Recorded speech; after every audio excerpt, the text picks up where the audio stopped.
Salmo 90, 91 en algunas Biblias modernas, en relación con el Salmo anterior, el Salmo 89 de nuestros breviarios.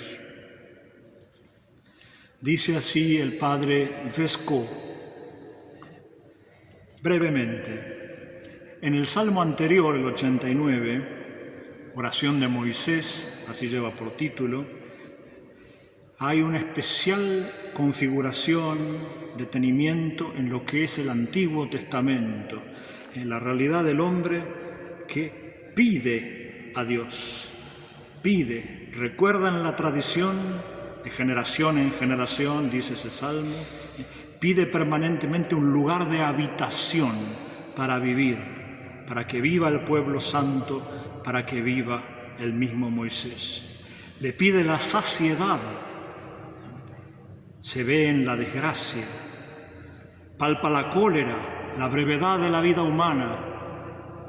Nuestra vida es como un soplo, para ti 1000 años son como un día.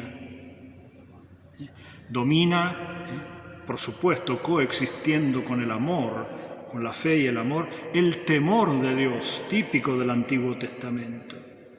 El Salmo hace repetidas preguntas a Dios, preguntas del Antiguo Testamento que no encuentran respuesta definitiva hasta el Nuevo. Y concluye pidiéndole a Dios que haga fuerte, que robustezca las obras de las manos humanas. En el Salmo siguiente, dice el padre Vesco, se responde, como si fuera un anticipo del Nuevo Testamento, a muchas de las cosas sugeridas, esbozadas en el Salmo anterior. Se concede ese refugio, ese lugar de habitación que antes se pedía. Ya no se pida la saciedad, sino que se asegura la saciedad de todos nuestros deseos, del deseo infinito del corazón humano. Ya no se ve tanto la desgracia, el mal, sino más bien se hace ver la salvación.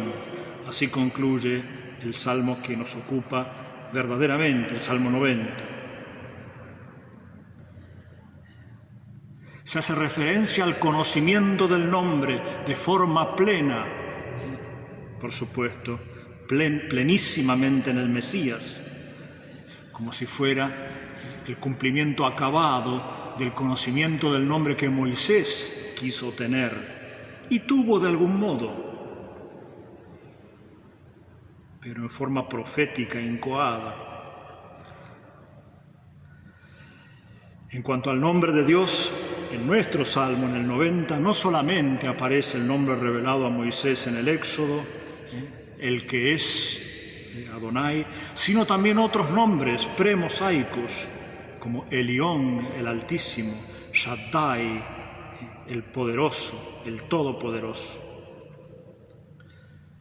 Lejos de dominar la imagen del temor, aquí aparece repetido no al temor. El Salmo 90 es como un constante no temas. Promesas de protección, promesa de auxilio de los ángeles, promesa de intimidad absoluta con Dios. No al temor, vida eterna, día y noche, por largos días, son las formas del Antiguo Testamento de decir la eternidad. A esas preguntas que quedaban levemente sin respuesta, ahora se responde, al menos con la seguridad absoluta del fiel, del creyente en Dios. Y al pedido aquel del Salmo anterior, pedido a Dios para que robustezca la obra de nuestras manos, aquí se completa, se responde, enfatizando la obra de las manos de los ángeles con sus manos, mensajeros divinos, no solamente transmiten un mensaje, sino que llevan al fiel, llevan al Mesías la protección perfecta, en la exaltación, arriba de las piedras de este mundo, elevado, protegido en la intimidad con Dios, en la glorificación. Y continúa este autor, el tema de la protección divina, tan dominante en el Salmo 90, se identifica, es equivalente aquí a la victoria sobre los enemigos, lo cual nos ayuda a comprender el difícil tema de las imprecaciones contra los enemigos y el deseo de victoria sobre los enemigos que es tan frecuente en todos los salmos.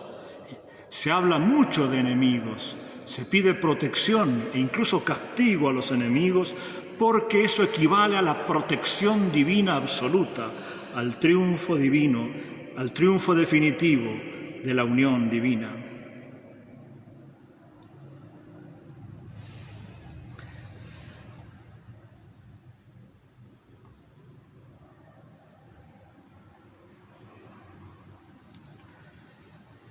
En este salmo, en el 90, a pesar de ser tan confiado, tan pacífico, tan asegurador de la protección divina, aparecen también los múltiples aspectos del mal.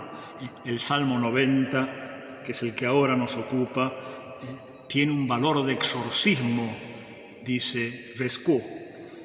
Tiene un valor de exorcismo como tantos otros poemas de la antigüedad, en el patrimonio de la tradición primordial.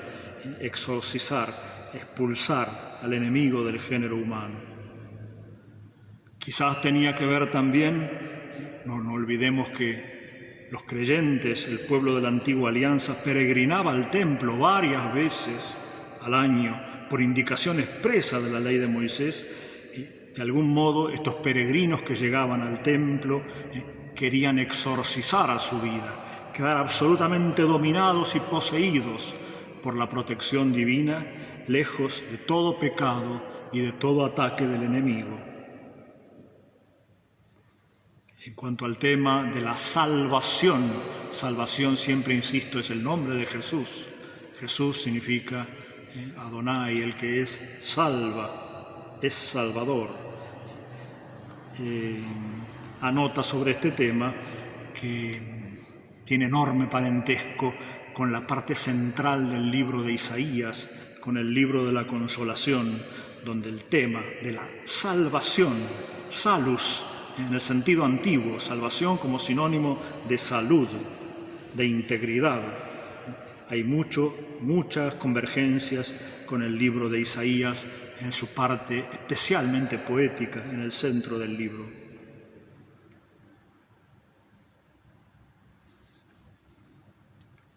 Volvamos a nuestro texto, versículo 1. El que habita en el adiutorium, en el ayuda, en el refugio, en lo escondido del Altísimo, en la sombra del Todopoderoso habitará. Este estar bajo la sombra de las alas de Dios es la proximidad divina completa, la presencia divina. Quizás tuviera vinculación en el mundo antiguo con el asilo en lugar sagrado que garantizaba la vida y el alejamiento de los delitos cometidos y de la sangre derramada. Pero refugiarse en el templo bajo las alas de Dios, no olvidemos que las alas de los querubines cubrían el arca de la alianza, corazón del templo, está esbozado, está mencionado en varios salmos, desde el 16, donde comienza la primera mención explícita, este refugio a la sombra de las alas de Dios. Sombra de los dioses y de los reyes es un tema común en el mundo antiguo también. Los pueblos vivían protegidos a la sombra de los dioses, de los ángeles protectores, de los pueblos vecinos y del faraón, por ejemplo, en Egipto, como garantía de seguridad y de protección. En el pueblo santo, en el pueblo del Dios vivo, esta sombra es la sombra del Dios vivo y del Rey, el Hijo de Dios, el Hijo de David, máximamente el Mesías esperado. Este habitar bajo las alas, bajo la sombra de Dios, protege contra la peste, los demonios. La palabra peste tiene las mismas consonantes que el término palabra en hebreo. Por eso, si bien en general en la lectura en lengua hebrea clásica se lee peste, protección contra la peste, las traducciones antiguas, gloriosas y muy fieles, traducían palabra, la palabra destructiva. Buscaban el paralelismo a través de las idénticas consonantes, de la semejanza entre la peste y la capacidad destructiva de la palabra venenosa, malvada. Los 70 símaco, la traducción siríaca, dan testimonio. En cuanto a las alas, sombra de tus alas, como acabo de decir, hace referencia a Éxodo 25, la construcción del Arca de la Alianza con esos majestuosos querubines que extienden sus alas sobre el propiciatorio. Propiciatorio, una especie de altar de oro sobre el cual se derramaba la sangre de los sacrificios del Antiguo Testamento. Una cosa de espectacular colorido, ¿no? Las alas de los ángeles cubriendo el oro y la sangre, el dorado y el rojo.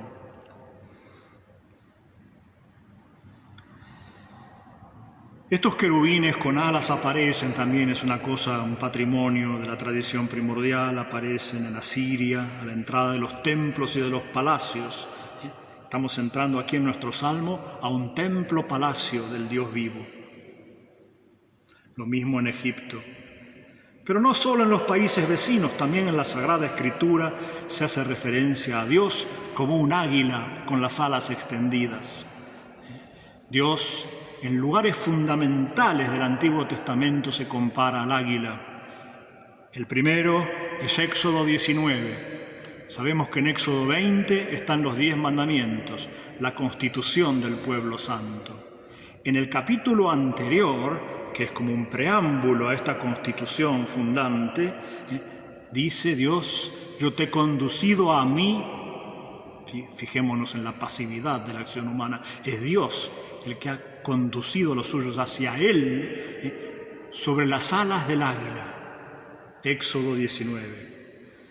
Y al final del Pentateuco, en Deuteronomio 32, se compara largamente con el águila, que incita a sus nidos, a sus polluelos, a comenzar a volar, y a la intimidad con el águila madre. Eso está en Deuteronomio 32. Vuelve a aparecer en Isaías 31. Y finalmente sabemos también que Cristo mismo se compara al ave misteriosa esta que quiso proteger a Jerusalén bajo sus alas. Se compara a este. Ornis significa ave en griego.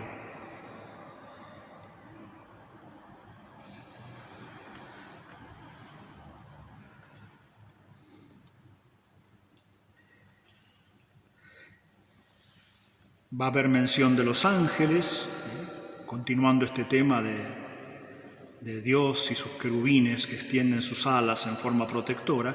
Los ángeles, que literalmente significa mensajeros, toman un protagonismo en este salmo, tan enorme como para convalidar la presencia del ángel del Señor, desde la historia de Abraham, en los inicios del pueblo santo, hasta el Éxodo, donde el ángel va conduciendo al pueblo. Frente a esta potencia benéfica de Dios, de sus querubines y de sus ángeles, vamos a encontrar también la noche, las fuerzas demoníacas de la noche. También tiene paralelo en el mundo antiguo. La noche en cuanto negativa y misteriosa, las fuerzas del mal. El golpe de sol, que también se consideraba el golpe del mediodía, del potente sol del mediodía, que es capaz de enfermar y de matar, visto como fuerza demoníaca en la Sagrada Escritura, en la traducción aramea, en las traducciones griegas de Aquila, Símaco y Septuaginta, también en la siríaca, el demonio del mediodía famoso. Las fuerzas del mal golpean de noche en la oscuridad y en la intensidad de la luz del mediodía, en los momentos de reposo del hombre.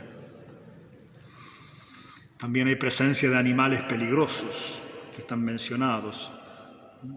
En hebreo el león, y después también los áspides, las víboras, y una cosa que la versión griega llama dragón, el monstruo marino, la serpiente del mar, que es frecuente, un tema repetido en la Sagrada Escritura.